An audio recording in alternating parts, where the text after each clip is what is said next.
So, Harry, which club do you want to move to in the summer? Yeah, obviously I'm a Spurs boyhood fan, but can't say no to FC Goa. I have to come to the initiative today, so fans, here I come. Is Harry Kane going to leave Tottenham? This question is on the lips of every football fan right now, especially Premier League fans. Utkarsh is thinking that Arsenal aake he's going to pull off a Sol Campbell, but बहुत unlikely है वो होना. But if you guys would have seen that Sky Sports was the first outlet to break the news that Harry Kane is wanting to leave Tottenham. He wants a new project. He wants to win trophies. जो काफी जल्दी realize कर लिया वैसे कोई बात नहीं देर लगी आने में but कम से कम realize किया उसने. So he is interested in leaving Tottenham. अभी उसका Gary Neville के साथ भी interview आया था. And everybody is curious कि which club does he want to go to? Is he going to leave England? Is he going to go to Spain? Is he going to go to Italy? या वो Premier League में रहेगा? This is the question we are going to be discussing in detail in this video. और इसके अलावा भी आप Tottenham में जो managerial situation है, so Ryan Mason is not going to stay. So we're going to discuss the options that Tottenham can go for, जिससे वो Harry Kane को they can convince him to stay and that they don't have that he doesn't leave. There's a project that Daniel Levy can sell. So this video is going to be all about Harry Kane and Tottenham's next manager. So let's get started.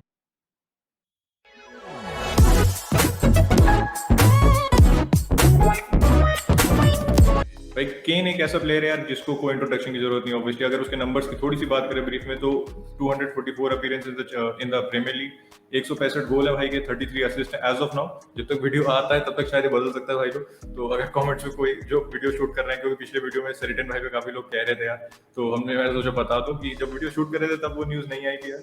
और मैं जो चूहा घूम रहा है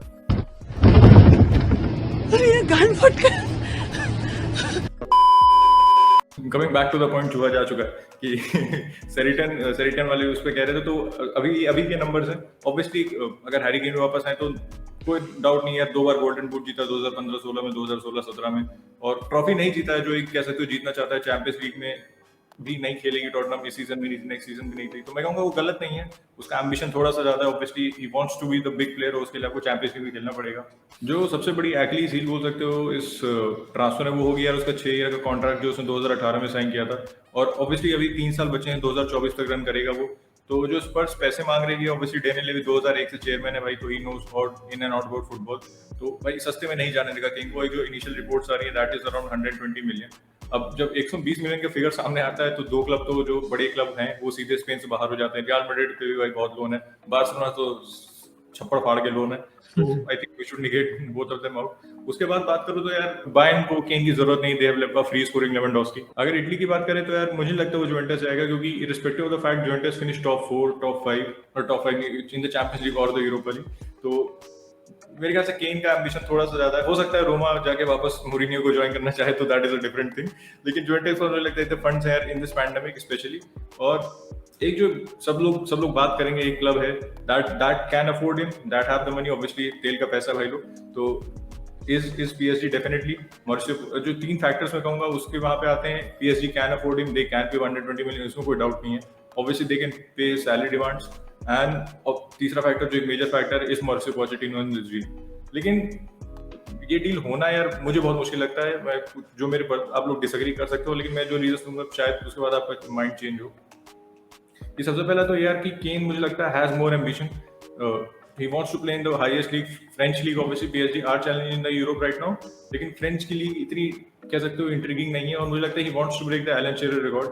He wants to become the highest goal scorer in the Premier League. उसका एक stat है for everybody who doesn't know about. He's at this age he's the top scorer in the Premier League. So इस 27 की as पे he has the most goals that anybody had. So एक तरीके से कह सकते हो he's sort of destined to break Shearer's record, इसलिए वो प्रीमियर लीग में रहना चाहता है. एक पॉइंट ये मैंने टीफो के वीडियो से उठाया था, तो क्रेडिट वेयर टू, जबरदस्ती एक्सपर्ट ही बनना चाहता मैं कि उसकी फैमिली भी बहुत यंग है. उसकी भी शादी हुई थोड़े टाइम पहले, उसकी एक छोटी बच्ची भी 1-2 साल पहले पैदा हुई थी. मुझे याद नहीं एग्जैक्टली, इतना बड़ा टॉटनहम फैन हूं नहीं मैं. तो Obviously. तो उसकी फैमिली यंग है, तो he wants to stay in England, France और स्पेन और इटली वगैरह, इसलिए नहीं जाना चाहता है. तो अगर इंग्लैंड की बात करें, obviously Arsenal would not sign him, लेकिन वो आना चाहता है तो he can make a comeback. Sol Campbell 2.2 मेरे हिसाब से काफी अच्छा. ऑबामेंग वगैरह स्वैप डील में दे देंगे. लेकिन अगर सीरियसली बात करें यार तो 3 क्लब आते हैं दिमाग में. चेल्सी जो अफोर्ड कर सकते हैं उसको, Chelsea, United and Man city. Obviously Manchester United, not West Ham, champions league finish नहीं कर रहे हैं वो लोग. तो चेल्सी यार मुझे लगता है चेल्सी हो जाएगा, क्योंकि टू बी ऑनेस्ट चेल्सी और टॉटनहम की जो इतनी डील्स होती नहीं है एक बार तो ये, क्योंकि आर्च राइवल्स हैं भाई लोग. और केन एज अ प्लेयर मुझे लगता है ही has a respect for Tottenham ने ऐसे कोई झंडे तो गाड़ा नहीं, ट्रॉफी जीतनी इतने साल से भाई लोगों ने, लेकिन एज अ प्लेयर ऑब्वियसली उनके काफी बचपन से खेल रहा, वहाँ पे उसको ब्रेक मिला, हाईएस्ट गोल स्कोर बन सकता था अगर भाई वो रहता तो डेफिनेटली भाई उसकी टॉटनम के लिए रिस्पेक्ट है। तो मुझे लगता है वो चेल्सी जाएगा, क्योंकि फिर the move will not go down with the fans, और डैनी लेवी भाई चेल्सी को नहीं बेचेगा, आई एम 100% श्योर। अब बचते हैं भाई दो clubs, obviously the Manchester clubs, City and United. I क्या लगता है यूनाइटेड जाने के क्या चांसेस है, and do you need Harry Kane at this moment of time? I think United आने के chances उसके are very very difficult. I think close to zero मेरे हिसाब से, because if you see the positions we need, and you did quote the figure that I don't think Daniel Levy will be willing to listen to offers below 110 120 million.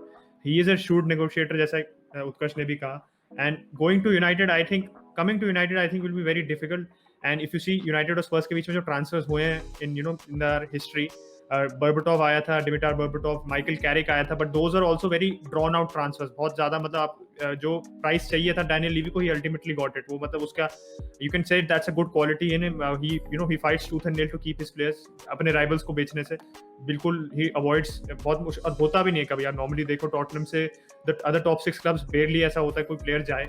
So I think that it is very difficult in happening. उससे पहले अगर आप जाओ तो teddy शेरिंगम obviously गया था historically, he scored that equaliser against Bayern in our treble winning season, तो he has a rich history, and पर वो भी आया था 31 का होके, so he didn't really come in his prime, तो मतलब he came at 31 and he stayed for 4 years, and he had a decent you can't see it was an amazing spell at United. Towards the end I think काफी अच्छा था, he won the player of the year as well in 2000 and 2001, but हाँ मतलब 3 transfer आप देखो 20 साल के span में, so you can really see that Tottenham and United don't really do a lot of transfers, and Daniel Levy will sell for a lot. Coming to if United need him, I think you definitely, who wouldn't want a striker like Harry Kane in your team, और उसने इस साल demonstrate ये भी किया कि under somebody like Mourinho who plays a pragmatic style, a counter attacking style, he can create chances as well, not just score. और sworn के साथ उसकी पार्टनरशिप तो आप लोगों को पता ही है, इन लोगों ने रिकॉर्ड तोड़ दिया इस सीजन, जो असिस्टिंग एंड स्कोरिंग, वो दोनों as a partnership, so obviously they are a very adept partnership.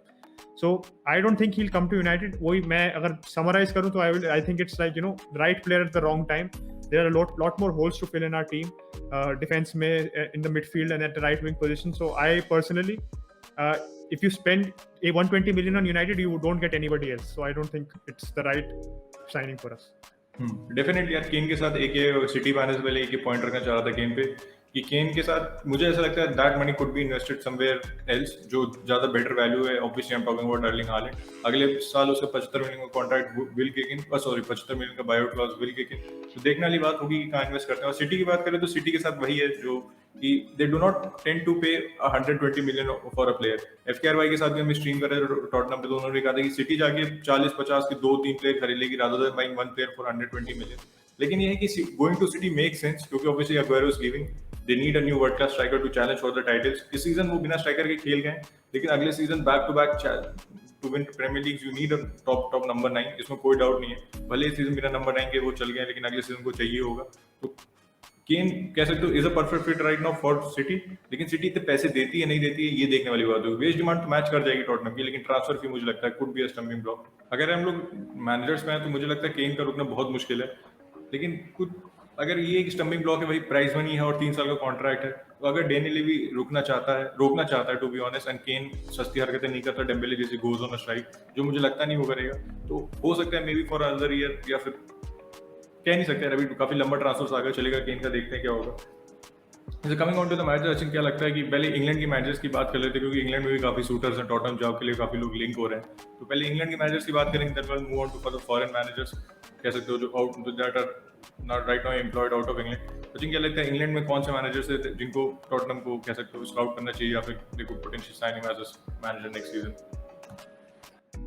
Personally, I think Graham Potter is a very good fit for the job. आप ग्रेहम पॉटर की history देखो, so why is not really like an English manager normally associated with very traditional pragmatic football, जैसे Shawn डाइच हमारे महाशय Shawn डाइच हो गए, हमारे big Sam हो गए, टोनी प्यूलिस हो गए. सो आप कह सकते हो they are not really associated with stylish football. So Graham Potter is actually against the grain. आप देखो उसका मेन करियर जो स्टार्ट हुआ that was not even in England. 7 साल वो Östersund में उसने बिताए थे 2011 to 18, and the state at which he went in Östersund. So basically he had some sort of connections through which he got the job in Östersund. But 4th tier of Swedish football. So आप देख सकते हो कितना बिल्कुल ही lowly start था उसका. So his 4th year of English Swedish football में जाके उसने 2 सीजन लगातार सक्सेसिव प्रमोशंस लिए, तो into the second tier within his coming into the job fresh. तो आप देख सकते हो कि he has worked with such minimal resources in such conditions भी उस समय ऐसी थी. So like I saw videos about his time at Östersund. Coaches voice एक चैनल है यूट्यूब पे जो कोचेस वगैरह के करता है, उनके टैक्टिक्स डिस्कस करता है, तो उसने बताया था कि कैसे उनकी कंडीशंस वहाँ पे इतना अंधेरा रहता था, तो वो inside football indoor football pitch में वो खेलते थे, और मतलब you can see that he is really struggled at the उसका कोई ऐसा नहीं है कि बहुत उसका रिच एक्सपीरियंस इन इंग्लैंड है. So he actually built his managerial profile very well. And उसके हाईलाइट थी जो ऑस्ट्रेसुंड में, that was obviously going into the Europa league.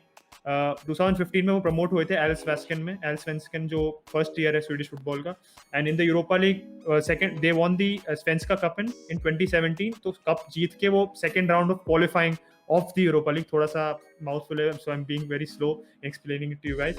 So second round of qualifying के लिए उन्होंने they qualified for the Europa League, and उसमें उन्होंने Galatasaray को हराया, which you can say is a very big achievement considering the the resources in the team at that point of time. They beat Galatasaray and playoff में ultimately उन्होंने PAOK को हराया जो Greek team है, and then they eventually आपने देखा था knockout stages तक गई थी, second finish किया था उन्होंने अपने ग्रुप में, and they lost to Arsenal on aggregate 4-2. पहले लेग में एक्चुअली हरा भी दिया था उनको. तो आप देख सकते हो कि ही is a player, he is a manager जिन्होंने कम रिसोर्सेज से इतना अच्छा had a proper philosophy in place, he has a good style of football in place, जो आप कह सकते हो एक पोचेटिनो से पैरेलल है. So I think he is a good manager to come in. The good thing is that he knows how to work with a limited budget. So Levy didn't really back Pochettino a lot, you can say. तो जितना back करा था limited, वही अच्छी signings की थी Pochettino ने, sworn notably. तो I think that would be a good fit, specially क्योंकि आप देखो like the circumstances he will come into. I think Graham Potter is good. अगर इंग्लिश मैनेजर की बात करें तो यार एक जो दिमाग में नाम आता है, which is who is doing very good at Leicester, is Brendan Rodgers. लेकिन ब्रेंडन रोजर्स इंग्लिश तो नहीं है, नॉर्दर्न आयरलैंड के भाई साहब अपने, लेकिन प्रीमियर लीग में मैनेज कर रहे हैं, तो इंग्लिश कोटे में ले लेंगे भाई को. तो रोजर्स की बात करें तो Rodgers is not having to be very honest. उसने कह दिया is very happy at Tottenham, और क्यों sorry he is very happy at Leicester, और टॉटनहम क्यों ही जाएगा यार, एफए कप जीत गया है, टॉप 4 अभी पता नहीं आएगा नहीं आएगा, काफी अनलाइकली लग रहा है. लेकिन अगर नहीं आएगा थोड़ा बुरा लगेगा एज अ न्यूट्रल फैन, लेकिन देखते हैं. लेकिन उसने कह सकते हो has done very well at Leicester, इतना एक्सपेक्ट नहीं किया था किसी ने उससे. एफए कप जीतना, back to back finishing into top 6, और टॉप 4 आ जाता तो भाई सोने पे सुहागा. Top 4 and an FA Cup victory. मेरे ख्याल से teams like Chelsea, United, Arsenal, other than Liverpool and Man City की कोई भी ये रिजल्ट लेता है at the start of the season, तो he has done a tremendous job. लेकिन टॉटनहम नहीं आएगा वो. I think respects the Leicester hire की, उसकी ओनर के साथ बहुत अच्छी रिलेशन जैसा आपने देखा ही था एफए कप विक्ट्री के साथ. Brendan Rodgers of the chart. उसके अलावा जो लोग लिंक हो रहे हैं वो लगता है खाली मीडिया रूमर्स है. Is Eddie Howe is out of contract, obviously the ex Bournemouth manager, he is not coming. और एक नाम और जो लिंक हो रहा है दैट इज स्कॉट पार्कर. मुझे लगता है Scott Parker is a step too far right now. अभी थोड़ा और समय लगेगा. I am not saying he is a bad manager, he is done good at Fulham relegate हो गई है माना, लेकिन जो लिमिटेड रिसोर्सेज थी उस हिसाब से उसने ठीक किया. अगर यार बाहर की मैनेजर्स की बात करें तो एक जो नाम था काफी लिंक हो रहा था, Erik ten Hag, before signing obviously contract extension, और बार्सिलोना से भी लिंक हो रहा है. तो मुझे लगता है अगर उसके पास चांस होगा तो he will go to Barcelona rather than coming to Tottenham. और बाकी मैनेजर्स देखो तो अगर मैं नाम गिनाऊं before I move on to Achin, ये सब मॉरिसियो सारी जो जॉब के बाहर है. और मेरे दो पिक्स हैं जो बाद में आऊंगा. तो I will come on to Achin. क्या लगता है which is the right manager for Tottenham outside England? I think एक manager is Ralf Rangnick. He has also been a manager who has worked with us, has successive promotions with a lot of teams. Start करो उसका Hanover थी, उसने Bundesliga में पहले सीजन में promote कर दिया था. शैल्के के साथ he came in after Jupp Heynckes left, but उसने पहले सीजन में they finished behind Bayern Munich and DFB Pokal के फाइनल तक गए थे, सेकंड आए थे. चैंपियंस लीग में उनका अच्छा रन नहीं था, ग्रुप स्टेज में बाहर हो गए थे. फिर उसके बाद हॉफेनहाइम में भी आया वो. हॉफेनहाइम में आप कह सकते हो इस प्रॉबेबली जब थोड़ा सा नाम उसका आया, foreign media started noticing him, because Hoffenheim में भी पहले सीजन में प्रमोट हो गया था वो 2007-8 वाले सीजन में, they got promoted, and उसके बाद he came 7th in Bundesliga, which is a big achievement considering they just came from the second Bundesliga 2. So I think he has done a good job with a lot of sides. वही उसके बात है जैसे similar to Graham Potter that he knows how to make the best of his resources. And आपको पता नहीं होगा वैसे 85 से मैनेज कर रहा है बंदा, अब so 1985 से मैनेज कर रहा है, and he started managing player as a player manager start किया था उसने, and he's probably one of the आप कह सकते हो innovators who brought in the gegen pressing जो Klopp ने famous की. तो गेगन प्रेसिंग उसका सिस्टम है, and this has been actually implemented in the entire Red Bull group. आप रेड बुल ग्रुप की जो फिलॉसफी देखो, how they play, all the teams they all play in this gegen pressing style. 4-2-2-2 formation is famous for that. So अब देख सकते हो कि उसका इम्प्रिंट है पूरी रेड बुल की फिलॉसफी पे. लाइप्जिग तो ऑब्वियसली आप लोगों को पता है, उसमें भी पहले सीजन में प्रमोशन लेके, and Leipzig is now top side in the Bundesliga. So I think he knows, उसकी ट्रांसफर मार्केट, उसका स्काउटिंग पे बहुत अच्छा पकड़ है. बट एक जो सबसे बड़ा बैरियर है रैल्फ रैंगनिक का is that he is a person who has always had a good amount of power in whichever club he's been in. तो ट्रांसफर का उसका हमेशा he has the final say in the in Leipzig. वो तो director of football भी function करता था as a director of football. So he's basically he's managing off the pitch and on the pitch regarding the club, all of it. So आप देख सकते हो that sort of power I think it's very difficult to get in Tottenham, क्योंकि आप देखो Daniel लीवी ने Pochettino के साथ डायरेक्टर ऑफ फुटबॉल था, बट जैसे ही पोचेटिनो गया तो डायरेक्टर ऑफ फुटबॉल भी गया. When Mourinho came, it was only between Mourinho and Daniel Levy. So I think it's difficult. That is a stumbling block कि कितनी power वो demand करता है. Obviously, it was linked to the AC Milan job as well, जो ultimately they decided to stick to Pioli. So I think in terms of being a safe option and taking a limited squad forward, I think Rangnick is a very good option. But this is a big stumbling block. मेरे जो obviously 2 x factor managers थे भाई लोग, जिनकी मैं काफी hype बना रहा था, तो पहला नाम आपको रिवील करता हूँ इज रोबर्टो मार्टिनेज. अभी बेल्जियम का मैनेजर है, सबको ही पता है यार, लेकिन उसे बोला है after the Euros he will step down from the Belgium job. बहुत समय से बेल्जियम को मैनेज कर रहा है, तो मुझे लगता है may be he wants a new challenge now. और एवर्टन में लास्ट मैनेज कर रहा था वो, तो एवर्टन में पहला सीजन बहुत फोड़ था भाई, ऑब्वियसली फिफ्थ फिनिश किया था. एंड एक जो खास बात है उसके साथ is very good with young players. तो टॉटनहम पे काफी सारे यंग प्लेयर हैं, तो एक कह सकते हो I think it's a good match. लेकिन अब ये है कि उसकी सीवी जो है पहले सीजन में अच्छी थी, उसके बाद वेंट डाउन. लेकिन बेल्जियम के साथ भाई ने कह सकते हो काफी अच्छा किया है. लोग कह रहे थे कि क्यों उसको पॉइंट कर लिया, इतना खराब था एवर्टन में, ये उसका बेल्जियम का मैनेजर बना था. लेकिन बेल्जियम में कह सकते हो उसने अपना जो काम खराब हुआ था उसने सब सिमट लिया है. ऑब्वियसली वर्ल्ड कप में थर्ड आया था. यूरोज में कह सकते हो Belgium is going into the euros with one of the favourites. तो रोबर्टो मार्टिनेज बस एक जो मेरे दिमाग में कह सकते हो मैनेजर है, is right now playing in the Premier League. बहुत मुश्किल है उसका आना, लेकिन इस नुनो एस्पिरिटो सैंटो, क्योंकि मुझे ऐसा लगता है अब लोग कहेंगे कि वूल्स छोड़ के क्यों आएगा, इतने समय से वूल्स मैनेज कर रहा है, प्रमोशन लेके आया, यूरोपा लीग तक लेके गया, तो भाई वो क्यों वूल्स छोड़ के आएगा. उसका कॉन्ट्रैक्ट भी 2023 तक है. तेरी तो हमेशा याद सतावे. मैं नहीं कह रहा कि होना बहुत लाइकली है, लेकिन ये मेरा एक पिक है, क्योंकि मुझे ऐसा लगता है कि वूल्स पे he reaching the end of the line. भाई उन्होंने चैंपियनशिप से प्रीमियर लीग लाया, प्रीमियर लीग से यूरोपा लीग लेके गया, यूरोपा लीग में क्वार्टर फाइनल्स तक लेके गया. तो मुझे लगता है कि वो एंड ऑफ लाइन रीच कर रहा है, कि इसके आगे वो अचीव नहीं कर सकता है. इस सीजन डेफिनेटली इतना अच्छा सीजन नहीं जा रहा वुल्स का, जिसमें राउल जिमेनेज़ की injury is a very major part. तो मुझे लगता है टॉटनहम को एस्पिरिटो सैंटो को भी अप्रोच करना चाहिए. May be he wants a new challenge, क्योंकि एक जो स्टम्बलिंग ब्लॉक है इसमें, क्योंकि उसका जो स्टाइल ऑफ प्ले है यार, वो थोड़ा सा काउंटर अटैकिंग है. That is not the free flowing football that Tottenham want. तो this could be a stumbling block. Definitely उसने 2020-21 सीजन से पहले 3 साल का कॉन्ट्रैक्ट साइन किया था, विच रन्स अंटिल 2023 सीजन तक. तो ये भी 2 स्टम्बलिंग ब्लॉक है. देखते हैं यार अभी क्या होगा. अभी तो obviously Ryan mason is the manager and he will step down at the season and. तो अभी देखने वाली बात क्या होगी, देखने वाली बात होगी कि किसको अपॉइंट करते हैं, किसको नहीं करते हैं. हैरी केन रुकता है नहीं रुकता है, वो भी काफी मेजर फैक्टर हो सकता है. Like we'll wrap up with this video. जैसे उत्कर्ष ने कहा, आप लोग भी आप बताओ आपकी क्या सजेशंस है. Unfortunately Kane can not come to the ISL right now, जो हम लोग चाहते होंगे, बट ISL तो नहीं आ सकता. बट या it remains to be seen कहाँ जाता है वो. एंड हमने एक और मैनेजर पे मिस आउट कर दिया था, that was Frank Lampard, but he is a man of culture, तो इसलिए वो नहीं जाएगा. टॉटनहम चेल्सी का ऑब्वियसली प्लेयर था, मैनेजर था, so he won't go. Going to Palace most probably. Yeah, he's going to Crystal Palace, so obviously we are just joking, we're only joking. Frank Lampard तो नहीं consider होता given कि Chelsea में कैसे खत्म हुआ. But yeah, we went with a lot of managers. I think हमने काफी comprehensively cover किया. So in case you guys have any outside suggestion, जैसे उत्कर्ष made a suggestion of Nuno Espirito Santos, जो आप लोग नहीं expect कर रहे होगे probably, and that like he also suggested that. So आपका भी कोई ऐसा outside pick है तो आप भी बताओ, who do you think can be the manager? And for Kane as well, we are planning on pitching a lot of ideas to you in the community tab, so we can get a direct response from you guys, and you can vote for which videos you want. So this is a channel which is a family, so we want to decide on topics as a family as well. And with that we'll wrap up. Again I'll say that stay safe guys. अभी भी आपको पता है कैसी हालत चल रही है बाहर, so take care of that in mind. If you're over 18, get vaccinated, and if you can, slots milna mushkil hai, but keep trying, and just stay home. Don't get out unnecessarily. Take care of your loved ones, and bye bye.